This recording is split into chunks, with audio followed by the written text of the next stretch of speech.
Hello friends, मैं प्रियंका आर्य IAS online platform में आप सभी का स्वागत करती हूँ। हमारे चैनल पर हिंदी विषय के महत्वपूर्ण प्रश्नोत्तरों की सीरीज़ चलाई जा रही है, जो आपके आने वाले आगामी परीक्षाओं में लाभप्रद होगी। अगर आपको हमारा वीडियो अच्छा लगे तो वीडियो को लाइक करिए, चैनल को सब्सक्राइब करिए और घंटी आइकन दबाइए, ताकि हमारे चैनल पर आने वाले वीडियो के नोटिफिकेशन आपको समय समय पर मिल सके। और वीडियो को शेयर भी करिए, जिससे आपके दोस्तों को इसका लाभ मिल सके। तो चलिए दोस्तों, हम आज की अपनी श्रृंखला की शुरुआत करते हैं। आज का हमारा पहला प्रश्न है प्रश्न नंबर 76।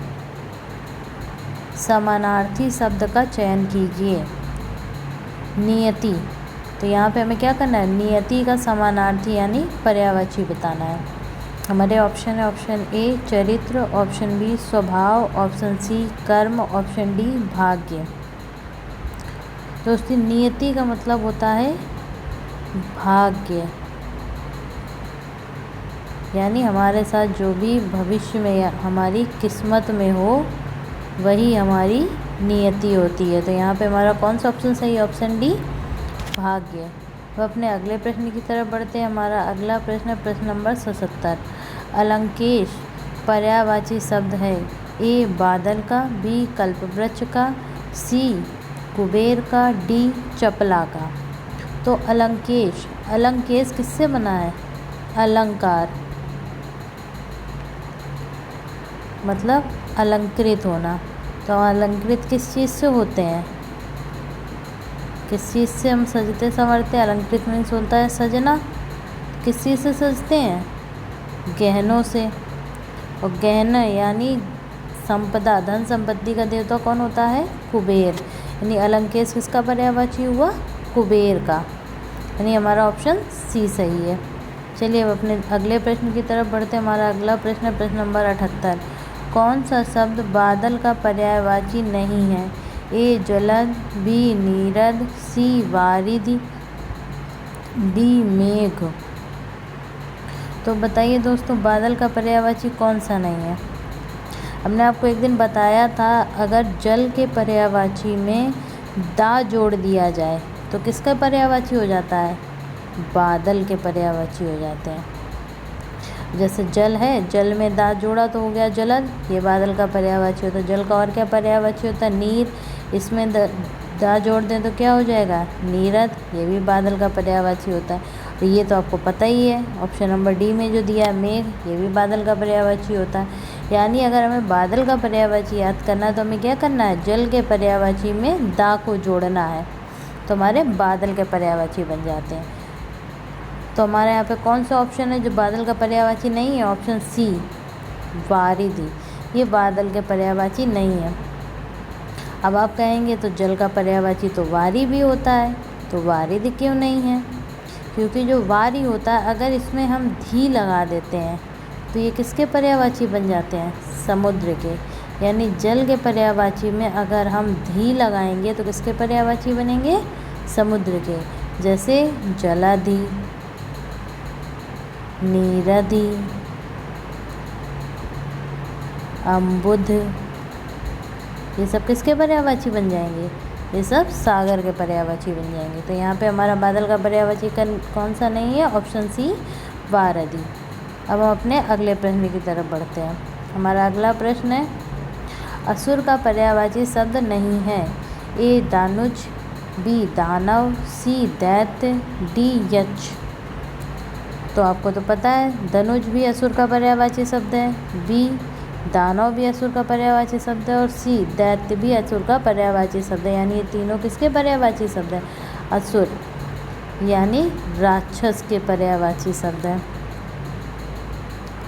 तो पर्यायवाची शब्द कौन सा नहीं हुआ असुर का?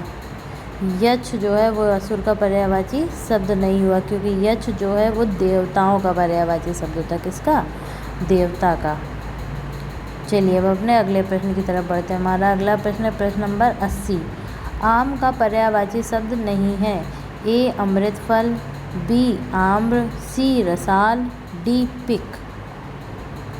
तो यहाँ पे हमारा आम का पर्यायवाची शब्द कौन सा नहीं है? Option D pick. बाकी तीनों आम के पर्यायवाची शब्द हैं। हमारा अगला प्रश्न है प्रश्न नंबर 81। अनुपम का पर्यायवाची शब्द है ए स्वर्गीय, बी लौकिक, सी पार्थिव, डी अद्वितीय। तो अनुपम का पर्यायवाची शब्द का स्वर्गीय, स्वर्गीय तो मीन्स होता है किसका पर्यायवाची होता है? मृत्यु का, यानी देहावसान का। लौकिक, लौकिक मीन्स हो गया भौतिक। और पार्थिव, पार्थिव मीन्स भी शरीर, भौतिक शरीर होता है तो वो पार्थिव होता है। और अनुपम का मीन्स होता है जिसकी कोई तुलना ना की जा सके। क्या होगा? जिसकी कोई तुलना ना की जा सके, जिसकी किसी से तुलना ना की जा सके, ये अनुपम का मतलब है।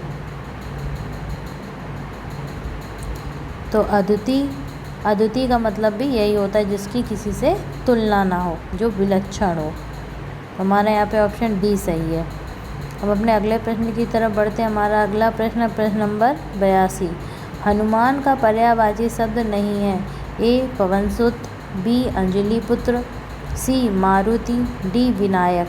तो दोस्तों पवनसुत हनुमान को कहा जाता है क्योंकि वो पवन पुत्र हैं। अंजलि पुत्र भी हनुमान को कहते हैं क्योंकि अंजनी उनकी माता का नाम है। और मारुति, मारुति किसका पर्यायवाची है? मारुत मीन्स होती है हवा, यानी वायुदेव का ये पर्यायवाची होता है। तो ये जब पवन पुत्र हैं तो मारुति भी इनका पर्यायवाची होगा। यानी हनुमान के यहाँ पे ये तीनों पर्यायवाची हैं। तो कौन सा नहीं होगा? विनायक। विनायक किसका पर्यायवाची है? भगवान गणेश का पर्यायवाची है। हम अपने अगले प्रश्न की तरफ बढ़ते हैं। हमारा अगला प्रश्न है प्रश्न नंबर 83। आकाश का पर्यायवाची शब्द है ए दृग, बी विप्र, सी व्योम, डी इनमें से कोई नहीं। तो आकाश, आकाश का पर्यायवाची शब्द यहाँ पे कौन सा? ऑप्शन सी व्योम है। अगले प्रश्न की तरफ बढ़ते हैं। हमारा अगला प्रश्न है प्रश्न नंबर 84। फूल का पर्यायवाची नहीं है। ए सुमन, बी कुसुम, सी पुष्प, डी तनुजा। तो सुमन, कुसुम और पुष्प ये तीनों ही फूल के पर्यायवाची हैं। तो कौन सा नहीं हुआ? Option D Tanuja. Tanuja means होती है पुत्री, ये किसका पर्यायवाची है? पुत्री का। तो ये फूल का पर्यायवाची नहीं है। तो हमारा ऑप्शन डी सही है। ने अगले प्रश्न की तरफ बढ़ते हैं। हमारा अगला प्रश्न है सूर्य का पर्यायवाची है शब्द है ए दिनकर, बी दिवाकर, सी सूरज, डी महेंद्र। तो हमसे पूछ रहा है कि अपर्यायवाची बताइए। अपर्यायवाची मतलब जो पर्यायवाची नहीं हो। किसका? सूर्य का पर्यायवाची नहीं हो।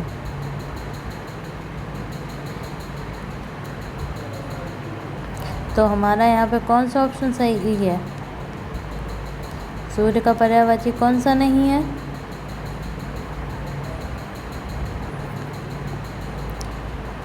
ऑप्शन ए दिनकर, ऑप्शन बी दिवाकर, ऑप्शन सी सूरज। ये तीनों ही सूर्य के पर्यायवाची हैं। किसके पर्यायवाची हैं? सूर्य के पर्यायवाची हैं। ठीक, दिनकर, दिवाकर, सूरज ये सब सूर्य के पर्यायवाची। और महेंद्र किसका पर्यायवाची है? महेंद्र शेर का पर्यायवाची है। ये हमारा यहाँ पे कौन सा ऑप्शन सही है? ऑप्शन डी महेंद्र, ये सूर्य का पर्यायवाची नहीं है। ने अगले प्रश्न की तरफ बढ़ते हैं। हमारा अगला प्रश्न है प्रश्न नंबर 86। नागर का पर्यायवाची है नागर। नागर किसका पर्यायवाची होता है? नागर होता है चतुर का पर्यायवाची। चतुर मीन्स जो योग्य हो, प्रवीण हो किसी चीज़ में, विज्ञ हो, होशियार हो, ये सब नागर के पर्यायवाची है। तो हमारा यहाँ पे कौन सा ऑप्शन सही है? ऑप्शन सी चतुर। हम अपने अगले प्रश्न की तरफ बढ़ते हैं। हमारा अगला प्रश्न है आकाश का पर्यायवाची शब्द नहीं है। ए व्योम, बी अम्बक, सी नभ, डी अनंत। तो आकाश, व्योम आकाश का पर्यायवाची शब्द है।